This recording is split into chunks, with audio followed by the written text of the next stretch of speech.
Alam mo kung ano yung pinakamalaking cause ng kalungkutan? Isa sa pinakamalaking dahilan kung bakit mas madalas nakakaramdam tayo ng lungkot. Alam nyo ano reason? Kaalaman. Knowledge. Oo. Alam mo kung bakit?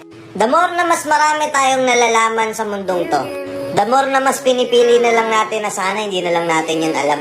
Pag tumatanda tayo, alam na natin yung responsibilidad, alam na natin yung obligasyon, alam na natin na hindi madali, alam na natin na yung mga bagay na gusto natin, hindi natin basta nakukuha. Alam na natin na ilang mga taon na lang yung mga magulang natin, yung mga mahal natin sa buhay, unti-unti nang nawawala. Alam natin na hindi habang panahon nandito tayo sa mundo. Alam na natin na tumatanda na tayo. At dahil dun sa mga kaalaman na yun, masyado na tayo nagmamadali. Masyado tayong nagmamadaling maging mas maayos yung buhay natin. Masyado na tayong nape-pressure sa mga obligasyon.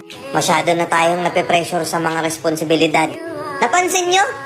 Yung mga bata tayo, hindi naman natin alam yung mga yan eh.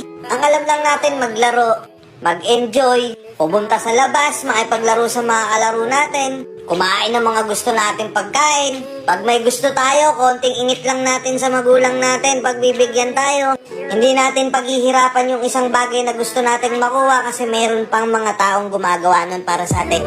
Pinakamalaking problema lang natin nung bata tayo, paano natin tatapusin yung mga assignments natin. Paano tayo magpapanggap na tulog kapag pinapatulog tayo ng mga magulang natin? Paano mananalo sa taya-tayaan? Paano hindi makita sa tagu-taguan? Napakasimple, kaya napakasaya. Kaya kung feeling mo, nagiging malungkot ka na this past few years, hindi ka na ganun kadaling maging masaya, napakalalim na ng kaligayahan mo, hindi ka nag-iisa. Sabay-sabay tayong nakakaramdam ng ganun.